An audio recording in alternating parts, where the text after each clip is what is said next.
let me just preface this by saying in no way am I just a gunslinger salesman just sniping prospects left, right, and center for 100% close rates. Okay. This was a learned skill.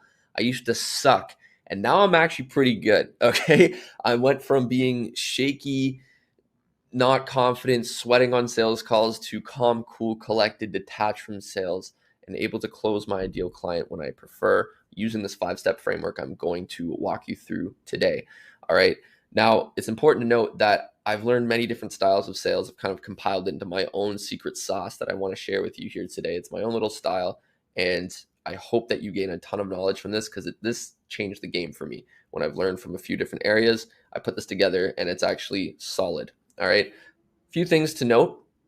There is no perfect sales script, and the sale actually starts at the objections. The sale doesn't start when you are asking a bunch of questions. Okay. You're just trying to learn more about them. The sale actually starts once there are objections that come into play. Okay. So just note that you don't have to spend all this time asking every single question on a script. You just got to know the right answers, or sorry, you got to know the right questions to ask to get the right answers. That way you can use those answers to formulate a great prescription that I will show you shortly. Okay. So first thing that I do, and again, this is for a 2-call close. So for a 2-call close, it's fairly similar to a 1-call close, although of course we had the discovery call ahead of time. So I'm going to take this from the frame of we had a discovery call already. Okay. So what I do is I go back to my recorded Zoom call and I find inefficiencies from the first call, right? Maybe there's some things I'm not clear on. Maybe I form a few more questions around their current situation and their desired outcome. All right. So I first want to start there. Now it's important to note that you only want to keep your prospects on a straight line from current situation to desired outcome. Okay, point A to point B, because humans have a one-track mind. You cannot go there to, point A to B to C to D to E to F. Okay, no, you got to start right here at the current situation and keep them on a straight line to their desired situation with the questions that you're asking. Okay, you cannot reverse the order. All right. Now, when you have a few questions in mind, you want to bring them to your sales call because you're going to go ahead and ask those questions from current to desired outcome. Make sure that you have a good amount of information on how you can help this person, and they're going to tell you how they want help and what they need help with the right questions that you're asking. And then the last question, which I typically like to end off with before I go into prescribing a solution, is what outcome are you looking for to truly be satisfied if we decide to team up together? If we decide to team up together. Okay, so I'm actually future pacing the idea of us working together, but I want to make sure that I get exactly what it is that they're looking for verbatim, word for word, because we're going to use that in the prescription. Okay, so it's very important. It's a little nuanced detail, but it's important for the sale. Okay, once they tell me, all right, I would then go into step 1, which is asking to share our solution. So I'm just asking permission if it's cool, if I can share what it is that I feel would be best for them, right? So I'd be like, yeah, sounds good, John. So after our last couple conversations, listening a little bit more of what you had to say, is it all right if I share what I kind of found and what I feel might be best for you? Right? They're gonna go, yeah, absolutely. Boom. Okay. What you want to do is once they've given you that permission, you are then going to go to the prescription. Now, this line here is purposeful. We do not go backwards within the sales process, meaning you can't go from price all the way back to trying to prescribe them something again. Okay. These are doors. We are closing the doors behind us in each stage that we go through. Okay. This is, again, purposeful. Point A over here is point B. We want to keep them on the track, right? Trains, if you're imagine like a train track where they're going one way and they're hitting all their stops, they don't reverse and go backwards to the other stop. They just keep going to each new stop. Okay. So this is one stop, then we go to the next stop, then we go to the next and the next and the next. So keep that in mind when you're going through a sales process. It's very important. Okay. It's just for the prospect to understand each stage and that we are trying to take them through a buying decision on their end. They need to come up with the decision themselves. Now, this brings us into stage 2, which is very important, the prescription. Okay. When I learned this, it changed the game for me. Okay. You do not describe or describe your solution. Okay. You prescribe it, just like a doctor would prescribe a medication or a solution to fix a broken leg or something. Okay. You do not describe everything that is in your service. You prescribe them what it is that they need to get their desired transformation. Okay. An example, like I said, a doctor, they're not going to sit there and run you through all the ingredients in a medication pill bottle. Okay. It's already on there. What they need to do is essentially tell you, look, I see that this hurts. This is what you need to do in order to fix that hurt knee. Okay. That's it. You just prescribe them. Okay. So, and the way that we do this is we tell them that we specifically specialize, or how we specialize in a specific area. So, this would be different for everybody. But let's say you have a specific niche that you help. So, you would say that you specialize in this niche, or helping this ideal type of clientele to solve a specific problem and get a specific result by using your specific mechanism. Okay. Now, with the specific problem and result, they've already told you this, right? If you are paying attention to what it is that they're saying, and you've done the discovery process correctly, and you're taking notes, then you are going to know exactly what to say, because they've told you what it is that their problem is, and they told you exactly what it is that they want, right? We asked them, what are you looking for to be truly satisfied if we decide to team up together? They've told you this, okay? You were then going to prescribe that to them. Again, we're not telling them that we do Facebook ads, we do SEO, we do TikTok. No, we're not telling that. Okay. We're telling them that if they want more qualified book calls on the calendar without relying on referrals and cold calling and door knocking, okay, we're going to basically prescribe a solution that gives them qualified book calls on the calendar without all the pain and suffering that they don't want to do. That's the prescription, not describing the solution. Okay. Very important. Next, after you prescribe their solution, you just stop talking. Okay. Very nuanced detail within sales. Stop talking. Okay. Listen more than you talk. For me, as a more introverted person, this was something that I still had to learn. Even though I don't talk as much, I still had to learn to just stop talking. Okay. Once you give them the prescription, stop talking. Now let them think. You're going to close this door, and now you're in stage 3. Okay. This is a very important part. This is where the prospect is going to start formulating questions in their brain about your solution, because now they're curious. Think about when you, again, go to the doctor and they prescribe you something. You're probably going to ask a few follow-up questions to get clear on what it is that the doctor is giving you. Same idea here. Okay. They're then going to ask a question. It could be anything. Okay. Now, the way that we do it is we acknowledge, we anchor, and ask. Okay, acknowledge, anchor, ask. So the way that this would look like is we would then ask a question to their question, probe deeper to make sure that we are getting the end result that they desire, right, and get them closer to the transformation. So, for example, if a prospect goes, well, how long would it take to see this kind of outcome, right? And you would simply reply with something like, well, that's a good question, John. Just so I'm clear, like, how soon are you looking to see this kind of result? Right? And then they would tell you, right? They'd be like, maybe, at least expecting something within the next 3 weeks, right? And then you can be like, okay, got it. So essentially what we can do is probably get this done for you in under 3 weeks. So let's say under 21 days.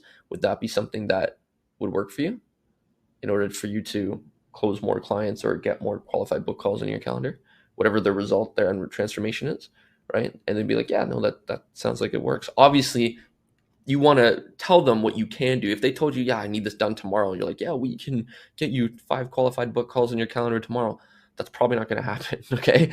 Maybe if you have like an amazing appointment setting service, if that's what you do, cool, good for you. But a lot of people can't do that. Okay. So don't sit there and overpromise something that you're not going to deliver, but just ask them, right?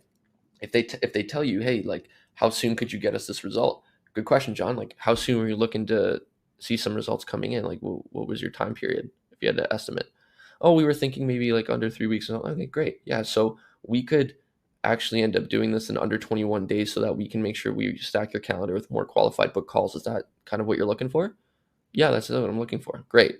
Right? Acknowledge, anchor, ask. We ask our question. We probe deeper after they tell us, right? Here's what we think that we can do. Is that exactly what you're looking for your end result? They're going to do this probably 3 to 4 times. Okay. They're going to be like, okay, sounds good. Makes sense. Then you're going to just stop talking. sit there for a little bit. They're probably going to think about another question. Let them think about another question. Don't feel pressure to start talking. Just sit there, chill. All right. Detach yourself away from the sale. Just have them think about it, right? Walk them through their decision. They're going to be having a decision-making process, and they're going to need to think it through. Okay. So let them just think it through. Let them talk it out. They're going to ask you a few questions. You're going to loop this continuously until they have no questions left. You're going to follow that again, right? So if they don't have any more questions left and they're pretty much like, okay, yeah, everything sounds good, right? You can ask them one more time. Did you have any more questions? Can I clarify anything for you? No, everything sounds pretty good. Awesome. Great. Next, once they have concluded everything in their brain, they're then going to ask for price. Okay. The prospect, we want the prospect to ask for price. When the prospect asks for price, we're good to go. Okay. This is where the objections can come in with price and stuff like that. But that's what we want. We want them to start objecting. Okay. So they'll ask you, okay, how much does it cost? Right. And your reply to the cost or to the price of your product or service or program needs to be just calm. Okay. You got to come through, no shakiness in your voice, no ums, no uhs, no tripping over your words. You need to just be confident in the price that you are going to display because you're confident in your value, you're confident in your service. Okay. The second you sway off of this, the prospect is going to sense it, and they're not going to be as confident as coming in with you if they sense that you're not confident about it, if that makes sense. The price, what we like to do is we're very just straight and transparent. We're straight shooters, right? So when the prospect asks us about price, we simply just say, yep, just a one-time payment of 2K. Silence. All right. We just very much, this is what it is, right? There's no there's no teetering about the price or anything like that. Or no, we're just very straight shot, right? And you're just confident and you just sit there. Yep, it's just 2K. Boom. Simple. You just tell them straight up exactly what it is. You don't trip over the words and let them, again, if formulate any other conclusion or decision in their mind. If they feel like it's too expensive, then they'll probably say it, right? If they have an objection about price, or now that they need to speak to their coworker, which you should have them on the call if you needed any other decision maker there. If they need to speak to their spouse or whatever their decision is, or objection is, just let them think it through. We don't reply until there is a yes or no question, right? If they ask us a question, then we'll just obviously reply and walk them through the loop again, right? We'll walk them through the objection loop. But if they're just sitting there speaking out loud, then they're just, again, they're walking through it in their mind. For example, right? A prospect could say, well, that's expensive, right? We kind of just sit there for a second. Maybe they're just talking it through. We just don't say anything. We're just silent. And then if he says it again, yeah, I just think it's expensive, right? You kind of just wait, be like, well, what do you mean by expensive, right? Ask that question, right? Let them formulate what does expensive mean, right? Yeah, if they ask if they ask twice or more than twice, then I'm not going to sit in silence like a weirdo. I'd ask them, what do you mean by expensive, right? And they'll be like, it's just, it seems like a lot. And be like, okay. And what you essentially want to do is kind of leads us into the next stage here, is they need to understand that it's more expensive to stay where they are than it is to get to their desired results. So they need to understand that the risk and the downside is so little, but the pain is so great from staying where they are that they have no choice but to go with you because the upside and the potential is so great and the relief is so great that they're better off by going with you. So if they give you the expense, like it's expensive, that type of a price objection, then you would just ask them, like, what do you mean by expensive? Right? And they'll probably tell you, and then you'll revert back to them and be like, well, John, didn't you tell me that, you're looking to get from, 10K a month to 50K a month? Is it more expensive to kind of stay where you are, relying on referrals and cold calling and, spending a bunch of time there than it would be to actually have a system in place so that way you don't have to do all that and you can actually scale it 50K a month? Like, does that make sense? Right? You ask that question, like, does that make sense? Right? And they're going to come to the conclusion again in their mind and be like, okay, well, yeah, I guess it does make more sense to spend the money now because I'm going to make more in the next 30, 60, 90 days. Right? So again, it's walking them through each single stage so that they understand in their mind, they're formulating a decision in their brain so that they feel confident in working with you, right? And they know that you're going to get them their desired result. And then, of course, you work like hell to get them their desired result, okay?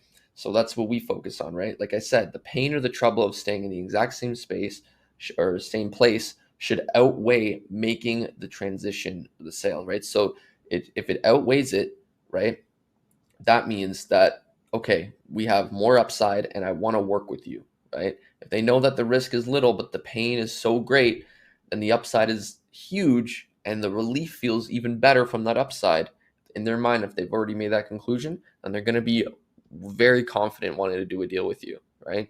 And then the rest of it is just you delivering and getting them quick wins and getting them onboarded really quickly and getting them the result. Simple, okay? So, like I said, this is a process. It's purposefully formulated this way, where I like to really make this a sleek transition from from beginning to end of call. Is I keep my questions very short and to the point. When I've asked them, like the probing questions, the discovery questions, if I need to ask them current and desired outcome, I just stick to a few that are going to get me the answers that I need in order to feel confident that I can get them the result. Then from there, the rest of it is just like, okay, perfect. So now here's your prescription, right? I'm gonna ask to share, and I'm gonna give you the prescription, and then I'm gonna work you through your thought process, right? And then I'm going to give you the price when you ask. I'm going to work you through your thought process there again, because you're going to need help deciding to make sure this is a good fit for you. Even though I already know it's a good fit, I decided before I even shared my prescription. If I truly didn't think it was a good fit, one, you probably wouldn't be on the sales call. And two, I'd probably stop right here if I didn't feel that we could actually get you what you're looking for after the questions that I ask, right? So I've already felt confident from the prescription on, or sorry, from asking to share. I've already felt confident that we can get you what we're looking for here on out. The rest is just walking the prospect through their decision-making process and making them feel like they're making the decision, because they can only make the decision on their own, right? We can't convince prospects. We can't push, right? Prospects have huge sales resistance, right? We have to lower it in the discovery process, and then lower it by asking the right questions that are going to formulate their decision in their brain, okay? Like I said, it's a one-track mind. You have to keep them from going point A to point B, right? You don't want to talk about things that are irrelevant or things that don't matter to their current or desired situation. What you want to do is stick to the game plan, stick to a 5-step process just like this. And then from there, once they realize that the upside is way greater than any risk that they could get from working with you, then they're going to want to work with you, okay, if you've done all these steps correctly. All right. I hope this helps. If you have any questions, leave them in the comments, like this video, subscribe for more, and I will see you in the next one. Cheers.